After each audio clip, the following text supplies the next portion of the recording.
नमस्कार दोस्तों, स्वागत है आपका अपने YouTube चैनल IQ स्टडी पर। आज के इस वीडियो में हम कवर करेंगे करेंट अफेयर 2023 का मोस्ट इंपॉर्टेंट 45 क्वेश्चन जो आपके आने वाले एग्जाम के लिए काफ़ी ज़्यादा इंपॉर्टेंट है। तो इस वीडियो को लास्ट तक जरूर देखिएगा और वीडियो अगर अच्छा लगे तो इसे लाइक कीजिए, अपने दोस्तों के साथ शेयर जरूर कीजिएगा। और हाँ, अगर आप चैनल पर नए हैं तो आपसे प्यारा सा रिक्वेस्ट है कि चैनल को सब्सक्राइब जरूर कीजिएगा। तो चलिए शुरू करते हैं बिना देर किए हुए। आज का पहला क्वेश्चन है हमारा, संयुक्त राष्ट्र जनसंख्या कोष की the state of world population report 2023 के अनुसार दुनिया का सर्वाधिक आबादी वाला देश कौन सा है। दोस्तों इसका राइट आंसर है option number A, Bharat. Bharat option number A इसका राइट आंसर। चलिए इसका इंपॉर्टेंट पॉइंट को हम देख लेते हैं। दोस्तों संयुक्त राष्ट्र जनसंख्या कोष ने इस संदर्भ में ताज़ा the state of world population report 2023 जारी किया है।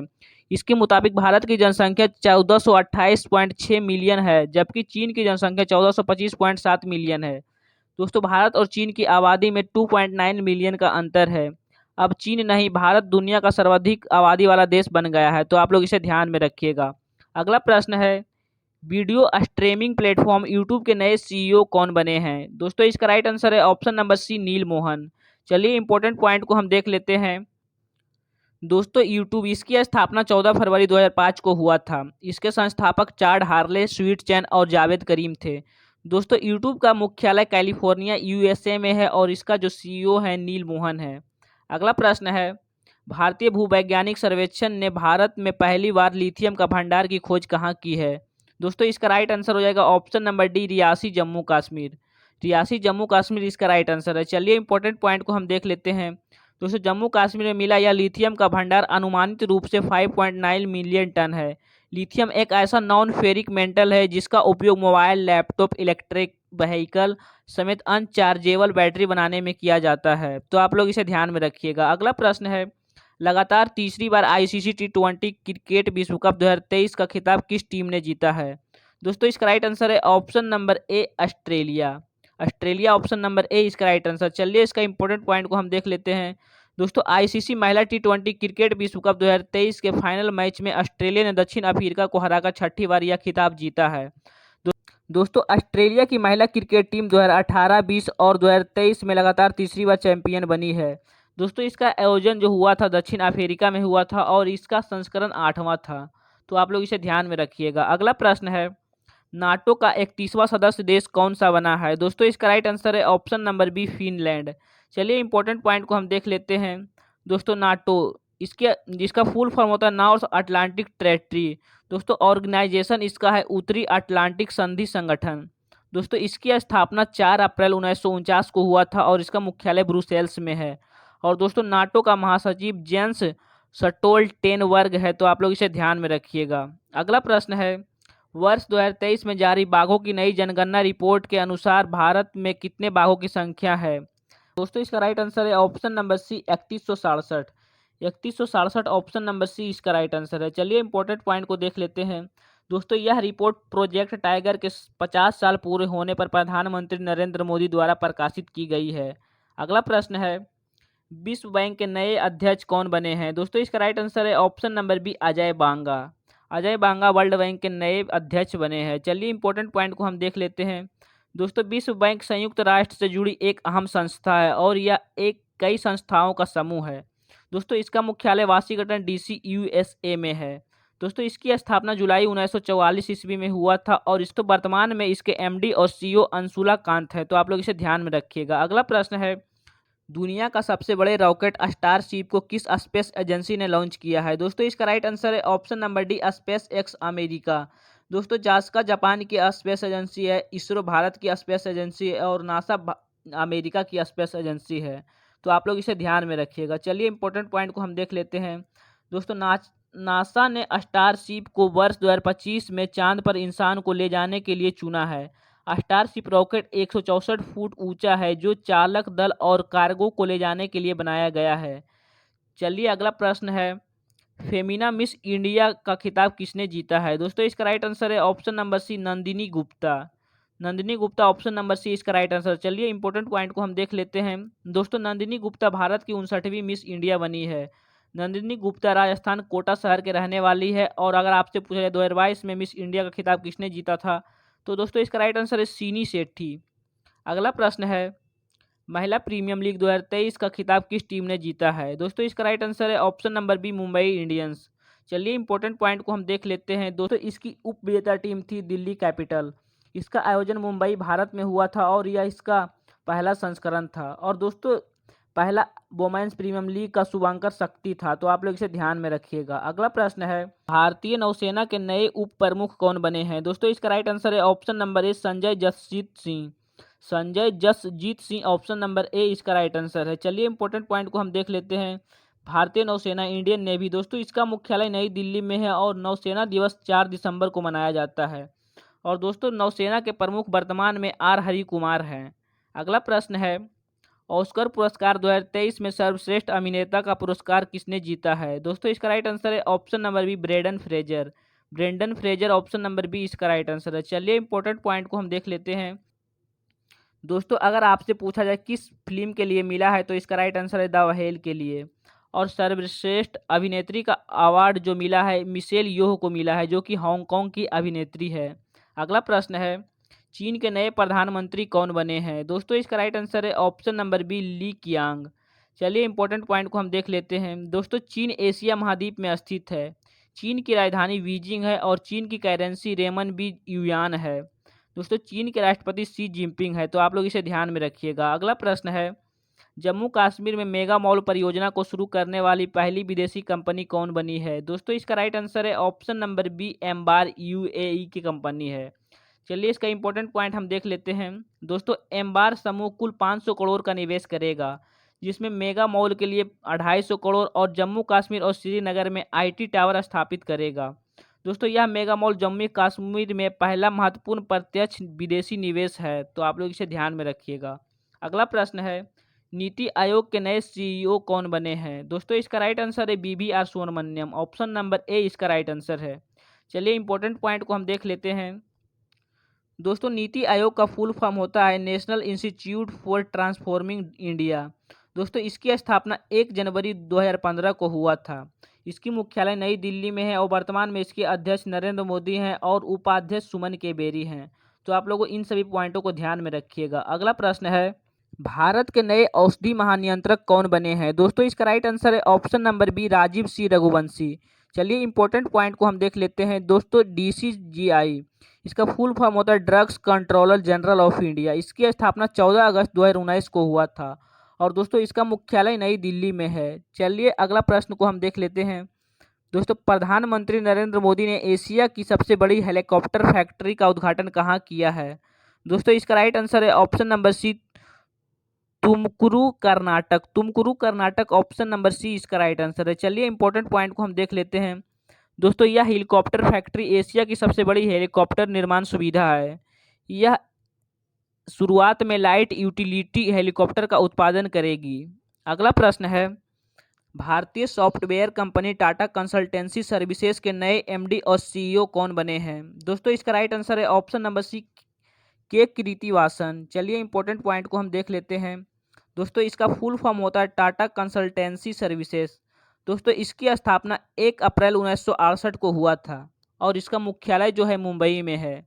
चलिए अगला प्रश्न है, इंडोनेशिया की नई राजधानी कहाँ स्थानांतरित की जाएगी? दोस्तों इसका राइट आंसर है ऑप्शन नंबर डी, बुरनोई द्वीप। चलिए इंपॉर्टेंट पॉइंट को हम देख लेते हैं। दोस्तों इंडोनेशिया एशिया महाद्वीप में स्थित है। इंडोनेशिया की करेंसी है इंडोसियाई रुपया। दोस्तों इंडोनेशिया के राष्ट्रपति जोको विडोडो हैं, तो आप लोग इसे ध्यान में रखिएगा। अगला प्रश्न है, चुनावी लोकतंत्र सूचकांक 2023 में भारत का क्या स्थान रहा है? दोस्तों इसका राइट आंसर है ऑप्शन नंबर ए, 108वां। चलिए इंपॉर्टेंट पॉइंट को हम देख लेते हैं। दोस्तों लिबरल डेमोक्रेसी इंडेक्स पर भारत की स्थिति वर्ष 2022 में 100वें स्थान से गिरकर 2023 में 108वें स्थान पर पहुंच गई है।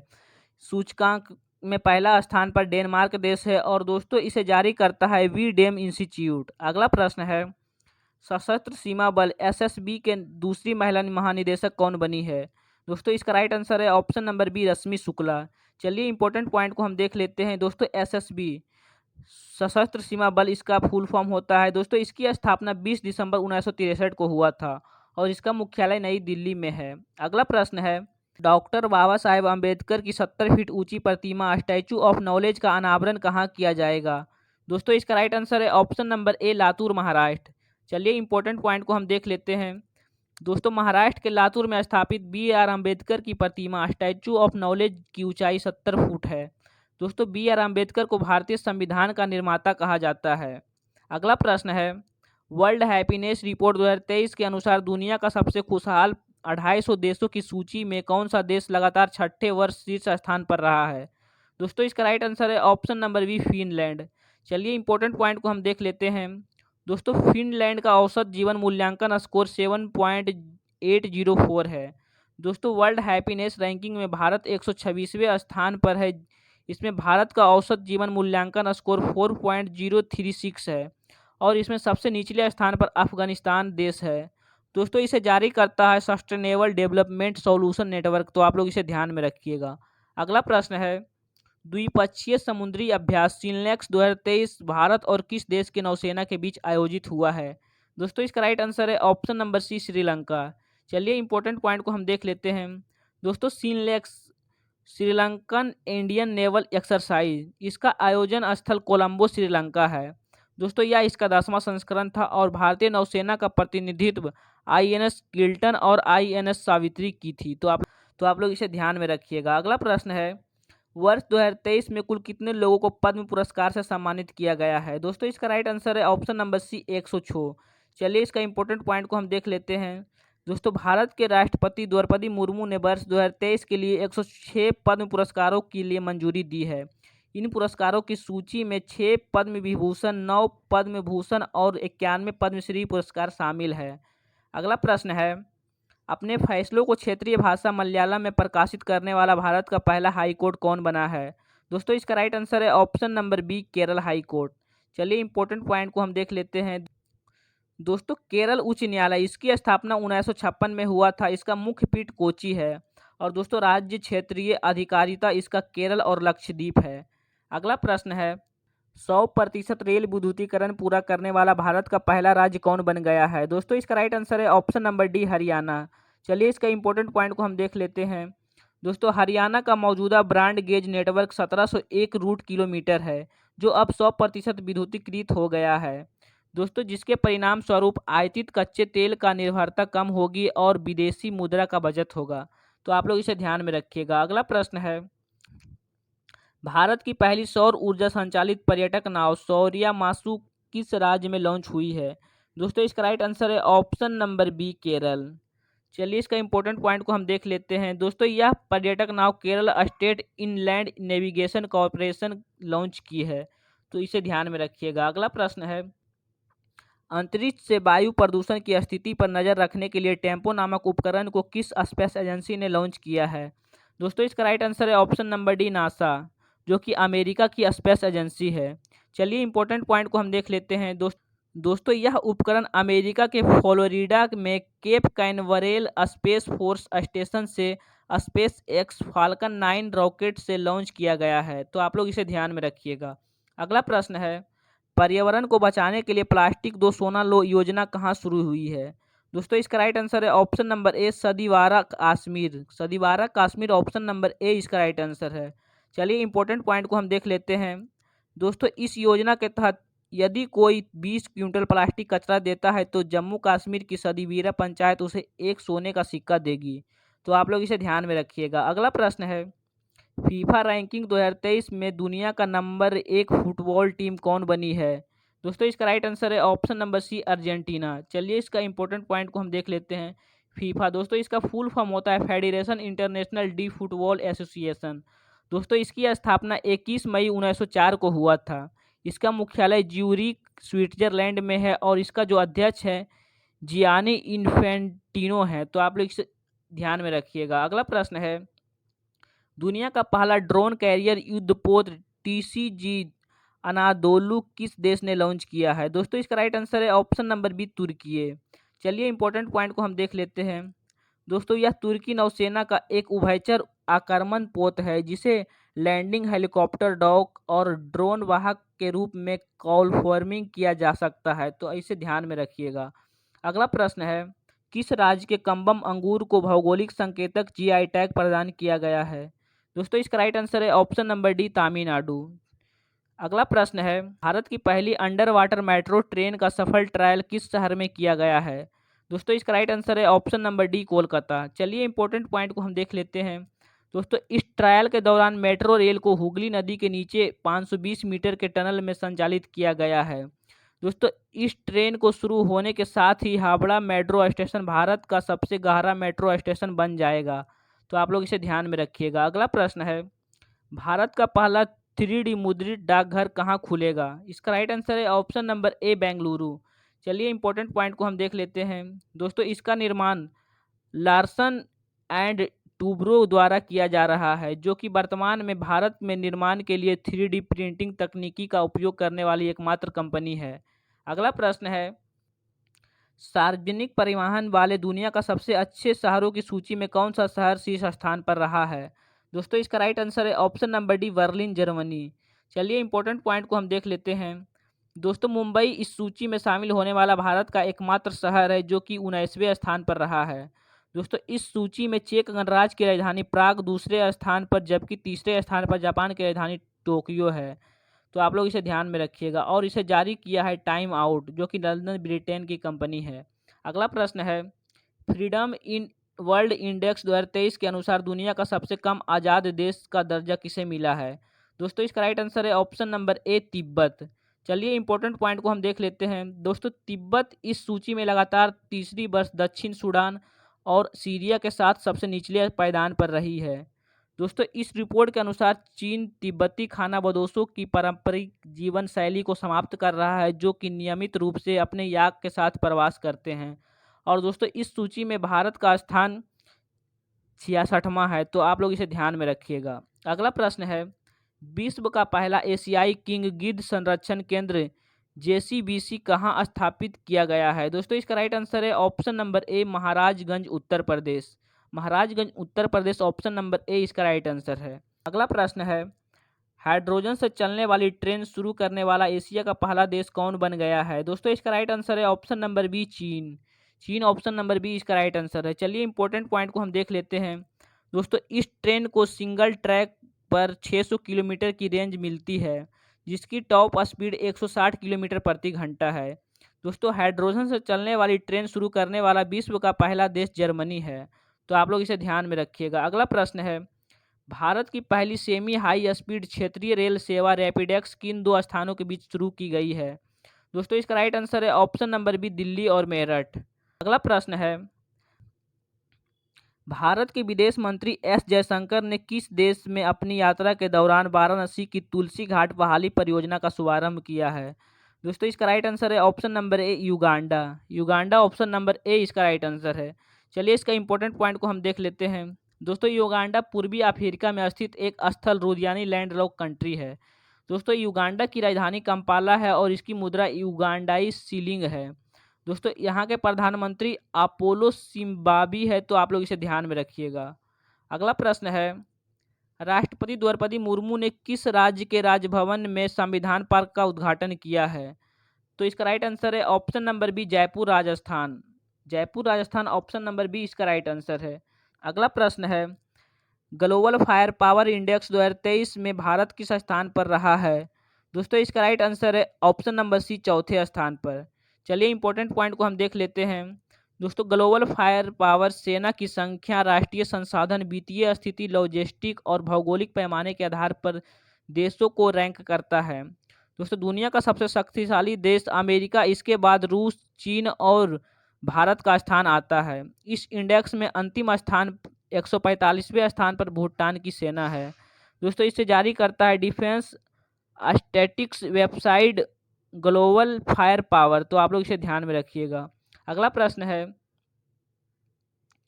एसोसिएशन फॉर डेमोक्रेटिक रिफॉर्म्स द्वारा जारी रिपोर्ट के अनुसार भारत के सबसे अधिक संपत्ति वाले मुख्यमंत्री कौन बने हैं? दोस्तों इसका राइट आंसर है ऑप्शन नंबर ए, जगन मोहन रेड्डी, जो कि आंध्र प्रदेश के मुख्यमंत्री हैं।